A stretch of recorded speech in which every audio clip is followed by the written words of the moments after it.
Assalamualaikum warahmatullahi wabarakatuh. Selamat pagi buat semuanya. Semoga di hari ini kita tetap diberikan kesehatan dan keselamatan. Semoga kita masih tetap bisa melaksanakan aktivitas kita sebagaimana biasanya.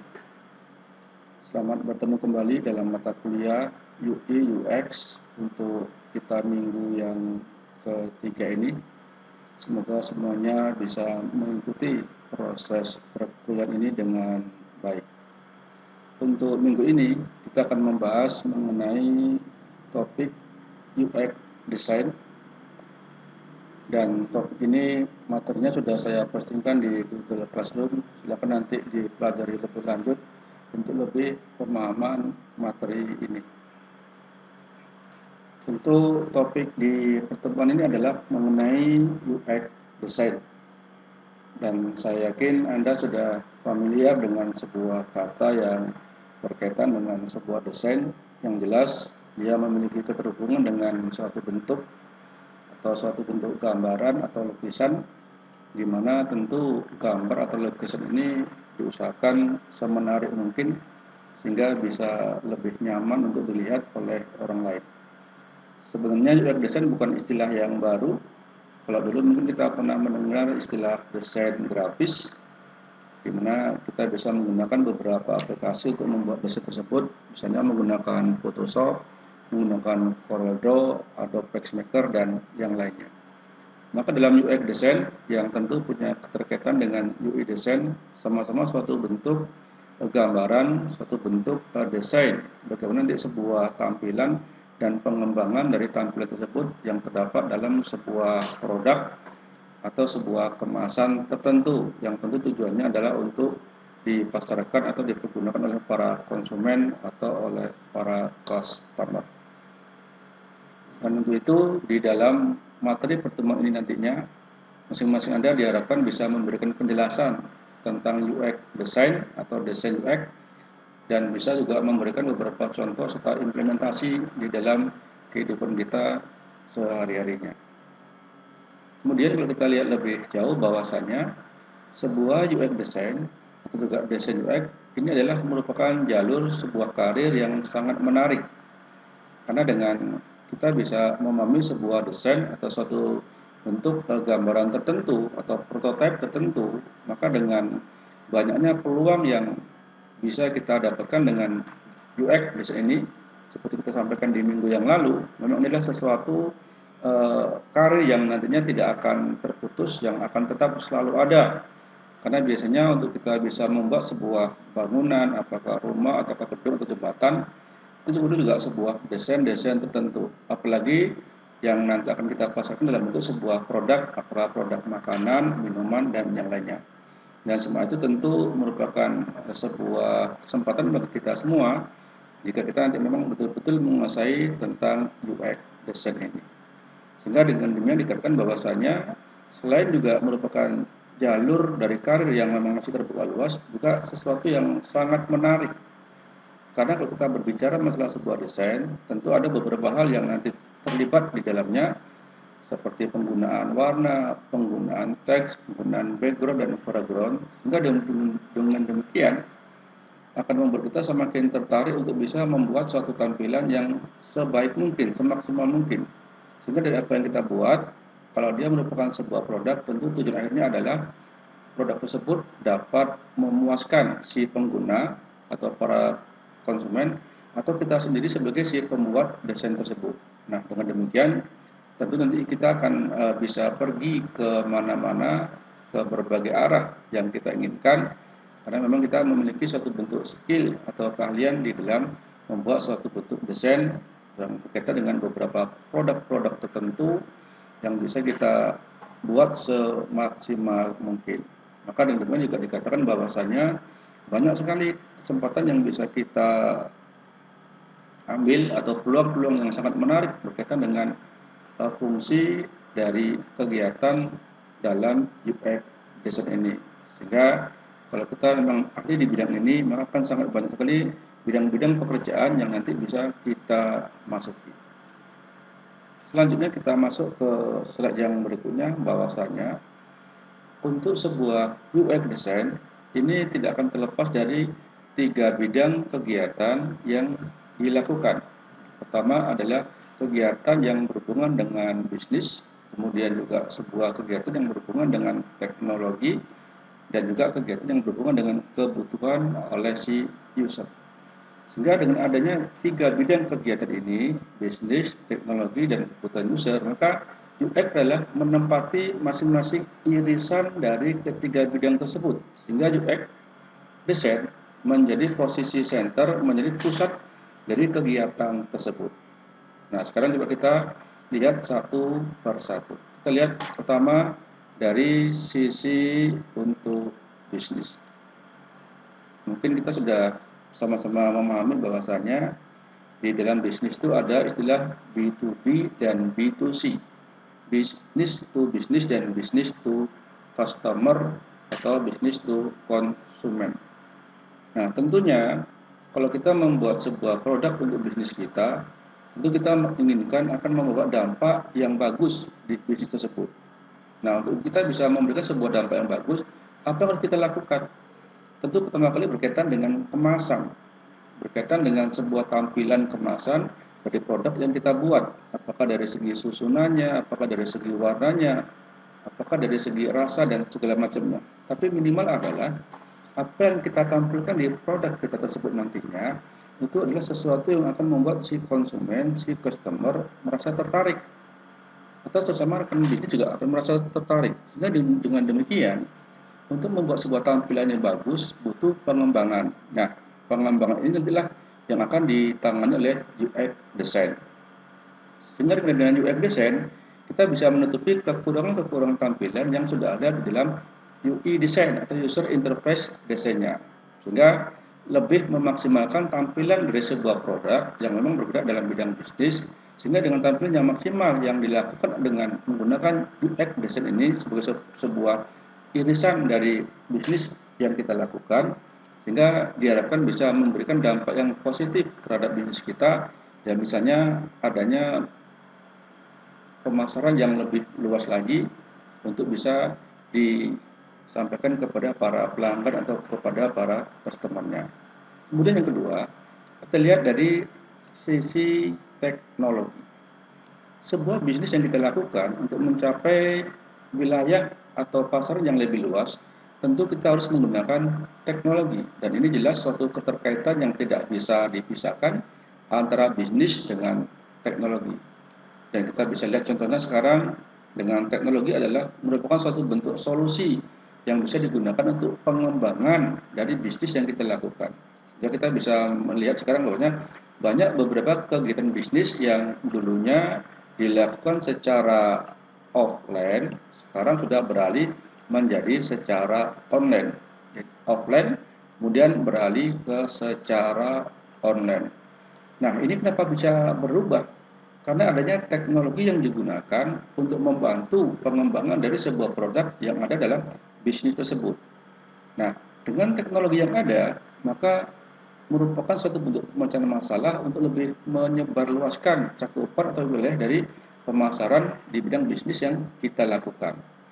Nah, selanjutnya, kalau kita sudah menggunakan teknologi, maka teknologi apa yang paling tepat untuk bisa memberikan suatu bentuk tampilan dalam sebuah produk yang lebih menarik, yang nanti pada intinya tampilan produk tersebut akan digunakan oleh si user. Dan tentu kita juga sudah sama-sama memahami bahwasanya pada saat sekarang ini, teknologi ini sudah merupakan kebutuhan yang banyak dipergunakan oleh si user, oleh si para konsumen untuk mendapatkan beberapa produk-produk yang dia inginkan. Nah, tentunya si user akan mencari atau akan membutuhkan peralatan teknologi untuk lebih cepat mendapatkan tentang berbagai macam informasi ataupun berbagai macam produk yang dia inginkan. Apakah berkaitan dengan produk rumah tangga, berkaitan dengan produk misalnya kebutuhan primer maupun kebutuhan sekunder. Nah, dengan demikian, dengan penggunaan teknologi yang dipergunakan, tentu akan memberikan beberapa kemudahan-kemudahan di dalam mendapatkan produk yang dibutuhkan. Namun, juga harus digarisbawahi bahwasanya tidak semua user ini memahami tentang produk yang akan dia perlukan atau yang akan dia cari.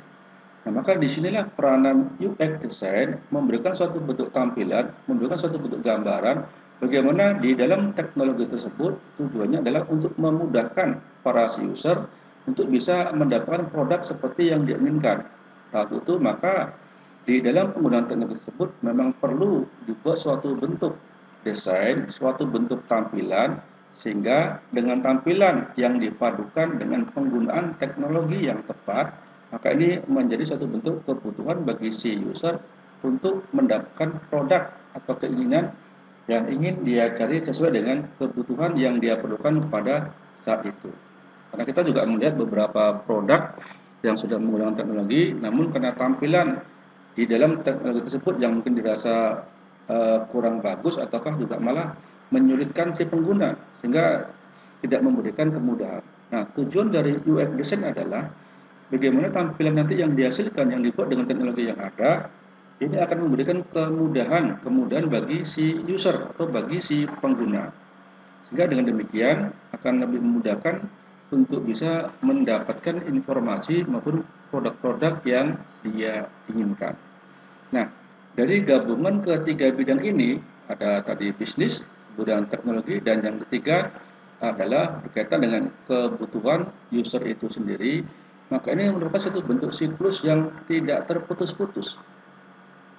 Bisnis juga akan terus berkembang, teknologi juga akan terus berkembang, sementara user atau pengguna juga akan terus berkembang. Nah, sekarang bagaimana peranan UX design akan terus bisa memenuhi keinginan-keinginan yang diperlukan oleh si user berkaitan dengan kemudahan-kemudahan penggunaan teknologi yang ada untuk memasarkan sebuah produk dari bisnis yang akan dilakukan.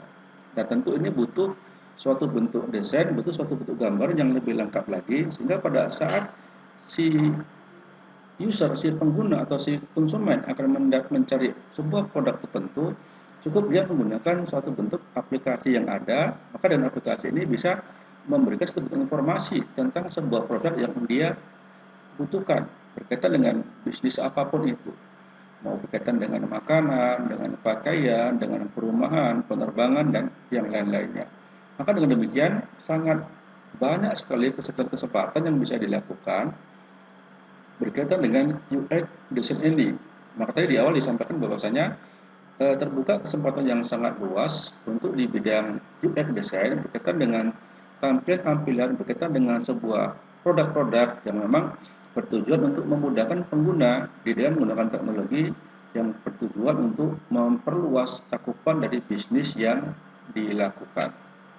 Nah, maka dengan demikian Anda nanti diharapkan bisa membuat suatu bentuk UX design, bisa membuat suatu bentuk gambaran, suatu bentuk desainer, suatu bentuk tampilan yang berkaitan dengan produk-produk tertentu yang tentu tujuannya adalah untuk memudahkan si user di dalam mendapatkan informasi atau produk yang dia inginkan. Baik berupa produk apapun itu, yang jelas tampilannya tentu harus dibuat lebih menarik lagi dari tampilan-tampilan yang ada sebelumnya. Nah, tentu juga berkaitan dengan produk itu sendiri. Bisa saja sebuah produk memiliki dengan berbagai macam bentuk tampilan. Seperti kita contohkan beberapa minggu yang lalu, misalnya sebuah produk makanan Indomie saja itu juga memiliki tampilan yang berbeda-beda meskipun juga isinya sama. Itu juga dengan contoh produk obat nyamuk, itu juga dengan contoh produk susu kaleng dan yang lainnya. Nah, tentu semuanya ini butuh suatu bentuk pemikiran, butuh suatu bentuk desain yang memang nanti betul-betul hasil desain tersebut mewakili dari bisnis yang akan dikembangkan lagi, tentu juga disesuaikan dengan teknologi yang digunakan dan tentu akan memberikan kemudahan bagi siapapun yang akan menggunakan dari sistem aplikasi tersebut mengenai sebuah produk yang akan dia cari. Nah, inilah ketiga bidang yang harus Anda pahami untuk membuat satu bentuk UX design berkaitan dengan pengembangan tampilannya yang melibatkan kegiatan bisnis, kemudian teknologi yang digunakan, serta juga harus paham bagaimana kebutuhan si user yang harus kita penuhi. Karena kita tahu bahwasanya user itu juga terbagi menjadi beberapa tingkatan, ya bisa saja mungkin berkaitan dengan tingkatan untuk yang anak-anak, untuk dewasa, dan juga mungkin kebutuhan untuk orang tua. Maka semua ini juga harus disesuaikan dengan desain yang ada di dalam produk-produk tersebut. Kemudian, kegiatan apa saja yang mesti harus dilakukan untuk UX designer berkaitan tadi dengan sebuah uh, produk yang berkaitan dengan bisnis, teknologi, dan kebutuhan si user. Maka untuk memenuhi dari ketiga bidang tersebut, kegiatan UX designer meliputi antara lain pertama, untuk dia bisa membuat sebuah tampilan yang lebih bagus, membuat sebuah pengembangan dari UX design dari produk tertentu. Pertama yang dilakukan adalah adanya sebuah produk riset. Artinya ada suatu bentuk pengembangan dari produk yang sudah ada, bagaimana ingin mengembangkan lagi dari produk yang sudah ada sebelumnya.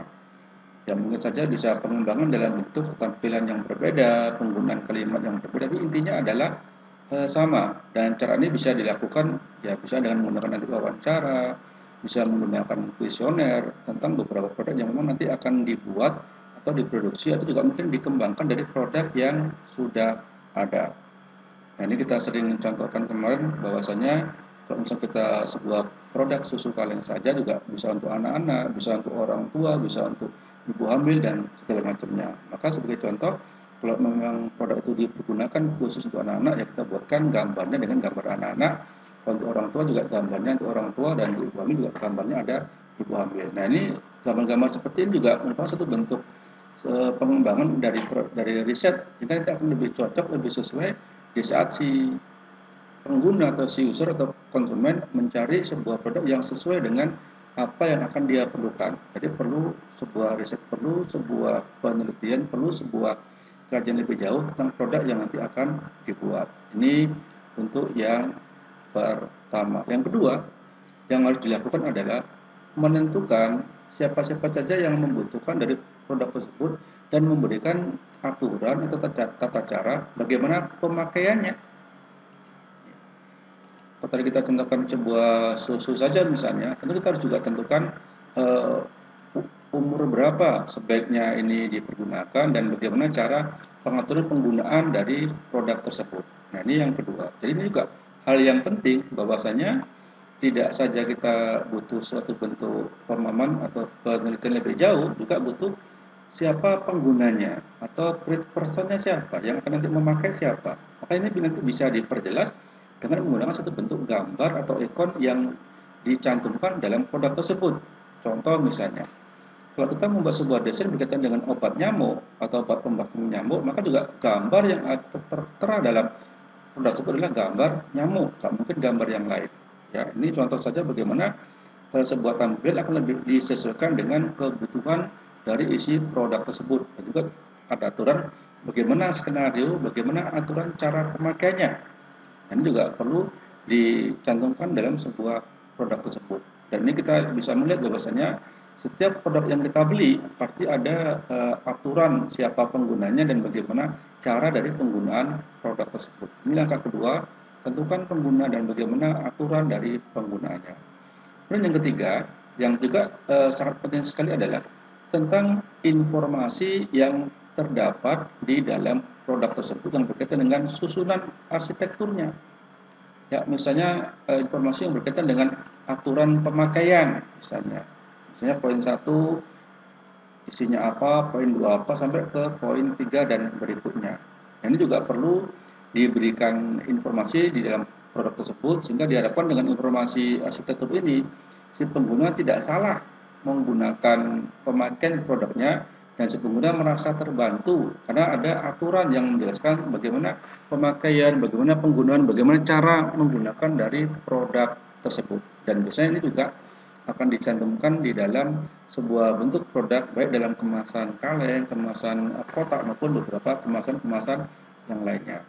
Jadi lakukan riset dulu, tentukan pengguna dan buat aturan pemakaiannya dan juga berikan petunjuk tentang cara penggunaannya. Kemudian yang keempat, kemudian tentukan ruang lingkup pemakaiannya. Jadi create wireframes. Jadi tentukan batas frame-nya, kapan waktu limit masa pemakaiannya atau kapan kadaluarsa dari produk tersebut.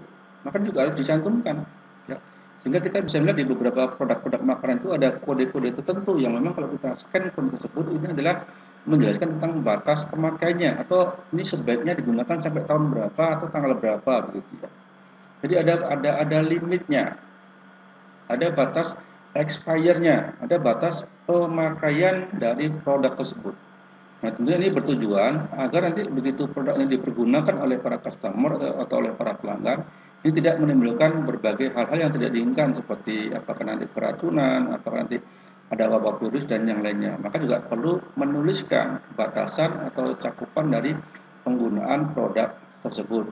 Dan misalnya kalau kita contohkan beberapa obat-obat yang untuk obat keras misalnya, ya jangan sampai terkena dengan mata misalnya, setelah memakai harus cuci tangan dan segala macamnya. Jadi juga perlu mencantumkan ruang lingkup atau batasan atau expire kapan dari sebuah produk tersebut untuk batas pemakaian ataupun penggunaannya. Dan ini juga harus dilakukan dengan kita membuat desain oleh si UX designer. Maka dia juga harus tahu kalau sebuah produk ini diproduksi misalnya di bulan 1, maka nanti di bulan berapa dan di tahun berapa produk ini masih bisa bertahan.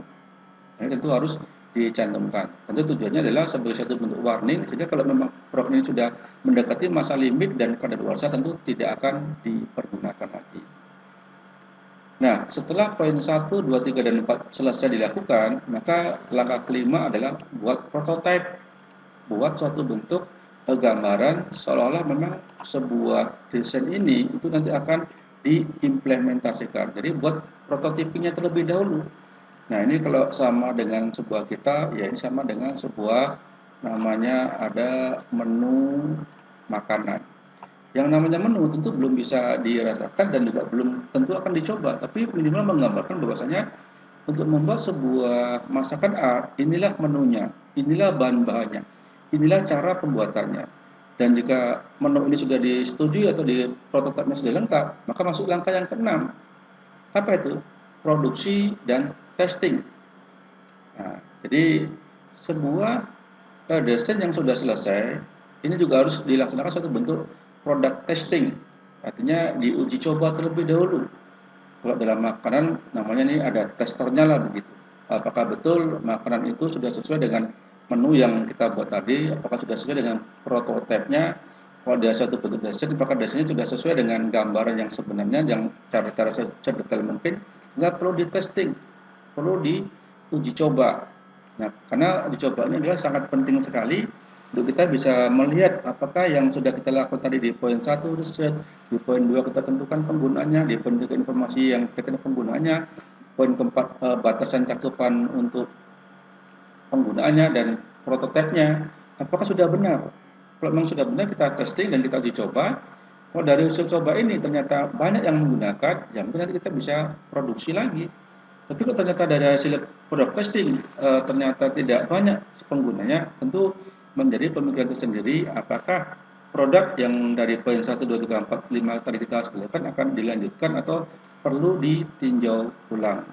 Dan karena itu biasanya dalam suatu bentuk UX designer ini biasanya dilaksanakan untuk lebih bagusnya lagi terdiri dari tim, bukan individu. Meskipun individu juga bisa, tapi nanti lebih menekankan bagaimana sebuah hasil desain, sebuah hasil produk itu akan dikerjakan secara tim, sehingga hasilnya memang betul-betul lebih maksimal. Seperti dari riset yang dilakukan, kemudian siapa yang menggunakannya, bagaimana susunan penggunaannya, bagaimana batasannya, bagaimana prototip dan yang lainnya. Sehingga memang betul-betul nanti dari hasil kegiatan ke-5 poin ini betul-betul menghasilkan sebuah produk yang maksimal untuk bisa mendukung pengembangan dari bisnis yang kita lakukan tadi. Nah, setelah ini selesai, tentu juga tadi dikaitkan dengan teknologi yang akan digunakan di dalam membantu untuk mungkin pengembangan dari produk-produk yang sudah dibuat. Dan tentu juga nanti dari hasil itu akan ditentukan juga bagaimana keterkaitan tampilan yang diinginkan dari produk yang kita buat ini berkaitan dengan kebutuhan kepada customer atau konsumen. Ya, yang tadi ada B2B dan ada B2C tadi. Nah, inilah beberapa kegiatan yang bisa dilakukan oleh seorang UX designer berkaitan dengan pengembangan atau user experience atau keinginan si user yang dikembangkan lagi menjadi suatu bentuk beberapa keinginan-keinginan dari beberapa aplikasi program yang nantinya dibuat yang berhubungan dengan suatu bentuk tampilan atau desain yang mewakili dari isi produk tersebut. Nah, sehingga dengan ke-6 kegiatan ini diharapkan memang betul-betul sudah maksimal yang dihasilkan, sehingga begitu diimplementasikan memang betul-betul sesuai dengan keinginan para si pengguna atau para customer-nya. Nah, berikutnya ini merupakan lanjutan dari ketiga bagian tadi yang lebih spesifik lagi, bahwasanya ada elemen-elemen khusus di dalam user experience atau UX yang berkaitan dengan kegiatan yang dia lakukan. Maka kalau kita melihat di sini bahwasanya untuk sebuah UX experience, kalau kita lihat di sini ada beberapa bidang yang terkait, ada beberapa elemen. Kita lihat ada elemen strategi, ada cakupannya, ada bagaimana strukturnya untuk cek letonnya, ya. Dan kemudian ada untuk surface-nya, untuk kegiatan bagaimana sebuah template itu menjadi satu bentuk yang sangat dibutuhkan sekali. Kalau kita lihat bahwasanya ada 5 elemen yang merupakan kegiatan dari user experience. Di sini ada strategi. Maka di strategi inilah kegiatan yang harus dilakukan berkaitan nanti dengan suatu bentuk riset tadi, suatu bentuk pengembangan riset tadi, nah, suatu bentuk produk riset tadi. Bagaimana strateginya? Tentu kita harus menentukan tentang yang menjadi kebutuhan dari si user.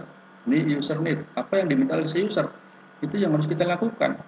Kemudian bagaimana bentuk tujuan dari proyek yang kita lakukan. Artinya untuk membuat satu bentuk produk tertentu dengan tampilan tertentu, kita juga harus sasarannya siapa, tujuannya apa.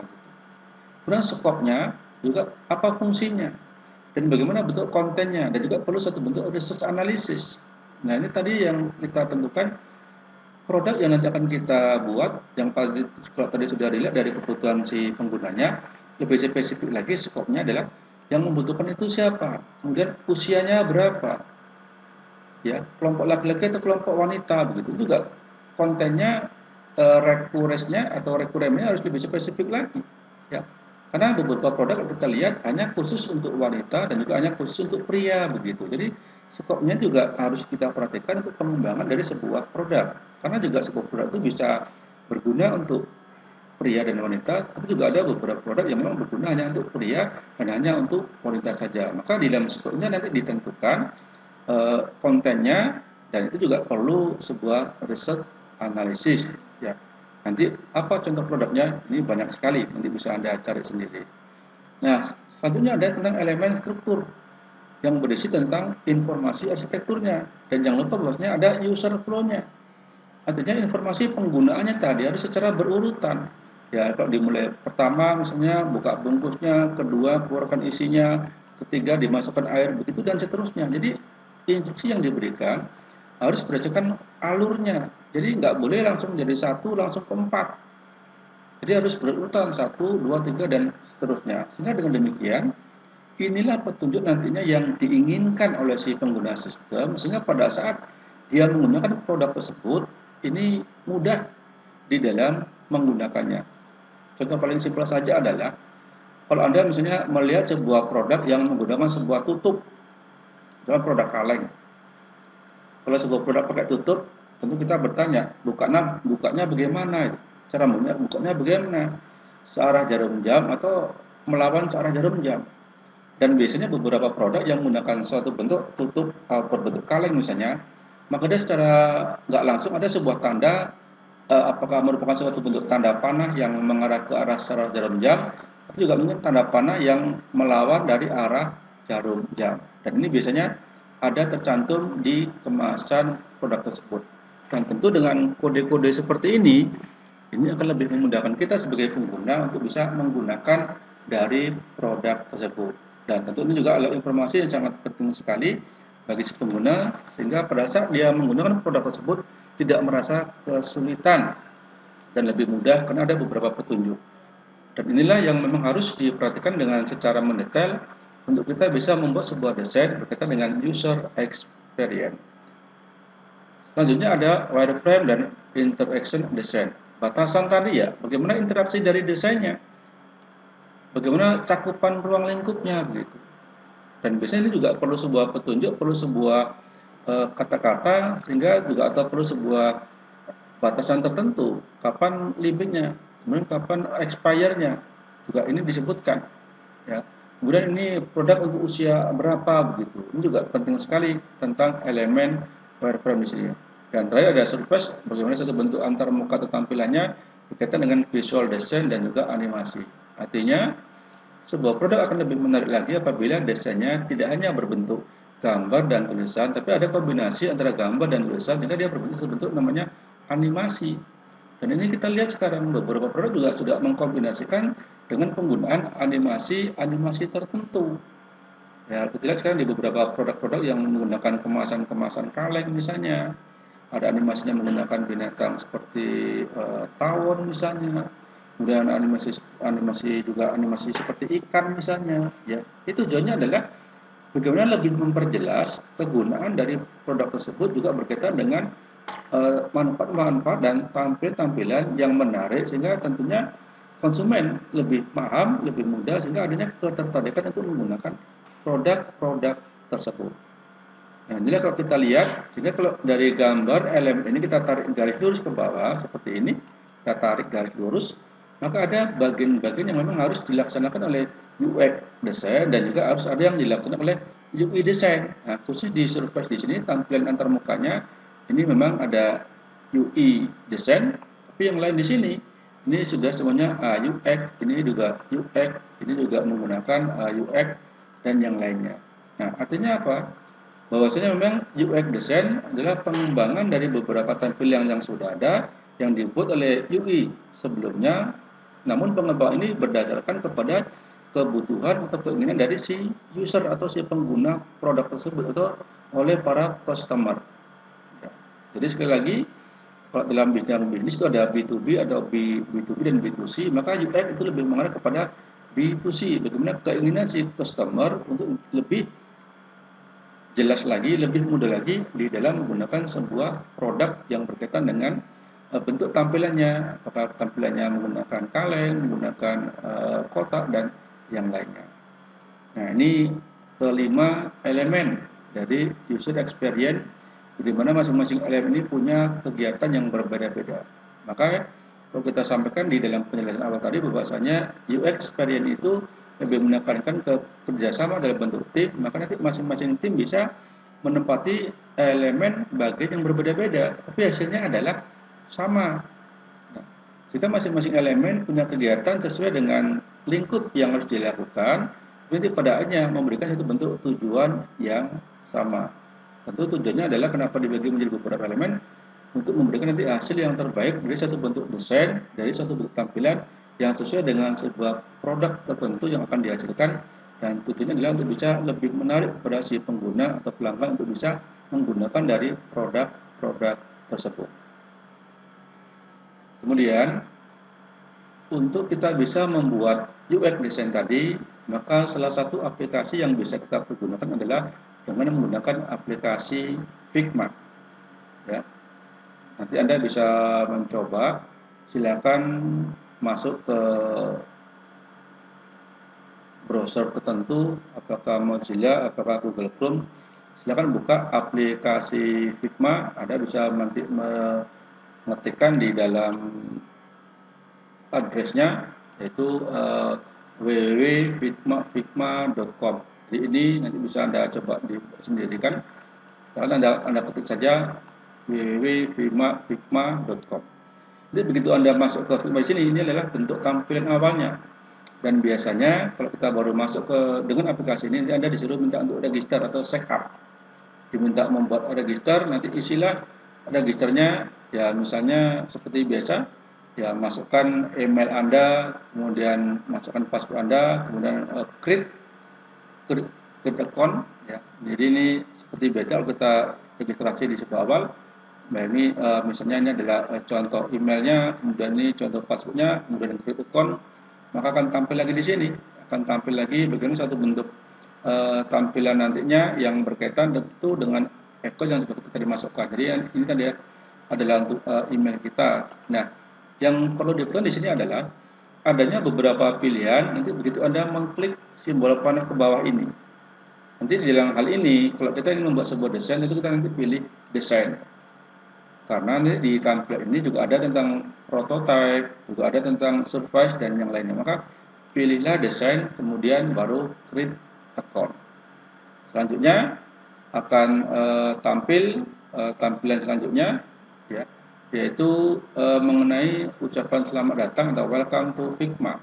Jadi ini lanjutan dari tadi, bahwasanya kita sudah berhasil membuat sebuah account dengan nama, maksudnya di sini tertulis Carbon, karena tadi saya menggunakan akunnya namanya adalah Carbon. Maka nanti nama ini akan selalu tampil di dalam aplikasi ini, ya, sebagai satu bentuk indikator bahwasanya kalau nanti kita kerja dalam satu tim yang terdiri dari beberapa orang, maka nanti nama-nama itulah yang disesuaikan dengan tadi elemen-elemen, apakah dia berada di posisi A, B, C, atau D.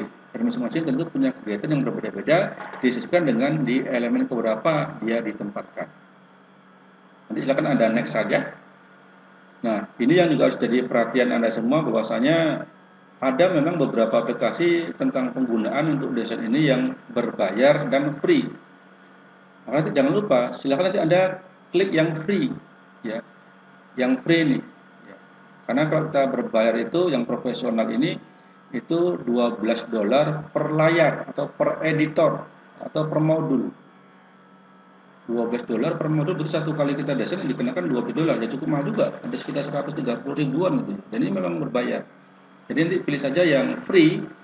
Betul, choose starter, langsung Anda klik saja free di sini, Anda klik choose start begitu, maka juga akan nanti menampilkan seperti ini. Nah, inilah bentuk dari layar untuk Figma tadi. Jadi yang nanti perlu Anda perhatikan di sini bahwasanya di layar ini juga sama dengan beberapa aplikasi yang mungkin pernah Anda coba. Ada beberapa menu yang mesti dipahami. Ini juga punya menu, ini juga ada beberapa menu, itu bisa Anda klik saja masing-masing menu ini, dan nanti dia bisa memberikan tampilan sesuai dengan yang Anda klik. Dan ini kalau kita membuat sebuah proyek yang baru, berarti dia masih untitled, berarti dia masih belum punya nama.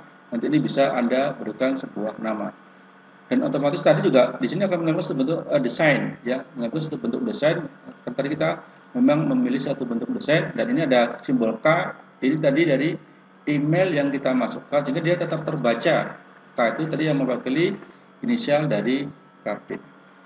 Nah, yang perlu Anda pahami, sama halnya Anda menggunakan Photoshop, menggunakan CorelDRAW, menggunakan Adobe PaintMaker, dan yang lainnya.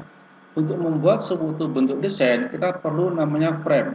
Frame ini contohnya seperti papan tulis lah, atau whiteboard, atau buku gambar. Jadi, nanti begitu Anda akan memulai suatu bentuk kegiatan dengan menggunakan Figma ini, maka dulukan frame-nya. Ini adalah simbol dari frame. Ya. Begitu nanti Anda klik frame atau tempatnya begitu, atau kanvasnya begitu, dia otomatis dia akan membuka sebagai bentuk ini suatu tampilan layar tersendiri, frame-nya gitu ya. Maka nanti bisa saja dalam suatu project itu terdiri dari beberapa frame, dan nanti masing-masing frame dibagi lagi menjadi beberapa layer. Nah, nanti kita lebih jauh akan bahas sampai ke situ. Begitu Anda klik frame dan pilih frame, dan Anda klik di tengah-tengah seperti ini, maka nanti secara otomatis di desain ini akan muncul beberapa pilihan. Ya. Jadi intinya adalah Figma adalah satu bentuk aplikasi desain yang disajikan secara free, dan dia sudah menyediakan berbagai macam fasilitas. Jadi kita hanya tinggal menggunakan dan mengkombinasikan dari beberapa fasilitas tersebut. Baik nanti berkaitan dengan propertiesnya, berkaitan dengan toolbarnya, berkaitan dengan icon, dan yang lain-lainnya. Contoh misalnya, nah ini adalah yang sudah saya buat. Satu bentuk pilihan yang saya lakukan, bagaimana kita menggunakan tampilan, misalnya menggunakan medianya adalah handphone Android yang untuk seri yang ke-8. Yang sebenarnya di dalam tampilan ini kita hanya bisa melakukan perubahan saja, karena memang intinya adalah di dalam Figma ini sudah menyediakan beberapa fasilitas tadi. Jadi gambar ini, kemudian yang semua tulisan yang seperti ini, itu sudah ada. Jadi kita hanya tinggal memilih dan menempatkan saja. Ini juga sudah ada, ini sudah ada, ini juga sudah ada, ini ada, semua ini sudah ada. Tinggal kita nanti memilih sesuai dengan desain yang kita inginkan. Nah, ini contoh bagaimana sebuah tampilan dari Figma di awalnya, yang nanti bisa Anda coba setelah selesai proses perkuliahan ini untuk bisa mengimplementasikan Jadi teori UX design untuk membuat satu bentuk tampilan atau desain sesuai dengan yang kita inginkan. Dan jangan lupa nanti silakan lagi dipelajari lebih jauh tentang beberapa menu-menu tambahan yang ada di dalam menu Figma tersebut. Nah, kemudian untuk kita bisa menambahkan beberapa fasilitas yang ada tadi seperti yang saya tadi berwarna kuning-kuning ini ya dan seterusnya, itu nanti kita bisa menggunakan sebuah aplikasi lagi tambahan yang disebut dengan UI Kit for Figma. Nanti begitu Anda klik saja ini, maka nanti Anda bisa menggunakan klik pilih duplikat, ini akan tampil bermacam-macam. Apakah menggunakan emotion ini, menggunakan pewarnaan, menggunakan tag, menggunakan huruf, jadi semua ini bisa kita pergunakan. Ya, caranya adalah dengan mengcopy pastikan. Kita copy misalnya emotion ini kita pastikan di tempat yang kita inginkan tadi. Ya ini juga tadi adalah inisial dari saya tetap juga masuk di inisialnya, ya karena dia include di dalam Figma tadi. Nah, nanti silakan Anda coba saja, akan sangat banyak sekali beberapa fitur-fitur, beberapa properties yang memang sudah disiapkan di dalam Figma ini untuk nanti bisa dimasukkan atau diinputkan kepada tampilan atau frame yang sudah kita tentukan. Itu juga menggunakan simbol-simbol yang seperti ini ya. Nanti itu semua sudah ada semua, silakan nanti digunakan model copy paste saja. Kemudian juga ini nanti beberapa referensinya juga bisa Anda dapatkan berkaitan dengan fasilitas yang terdapat di dalam Figma ini tadi. Silakan nanti masing-masing Anda dicari lagi untuk referensi yang lain, dan untuk penjelasan saat ini sekiranya cukup sampai di sini, dan nanti kita bisa lanjutkan dengan proses berdiskusi dan bisa saja nanti Anda langsung melakukan uji coba dan membuka dari Figma tersebut. Terima kasih untuk perhatiannya, dan nanti kita lanjutkan dengan implementasi dengan menggunakan aplikasi Figma sebagai satu bentuk untuk melakukan desain dengan UX design dan beberapa contoh yang nanti akan saya berikan sebagai tugas Anda. Demikian dan terima kasih untuk semua perhatiannya. Insya Allah kita sambung lagi minggu depan.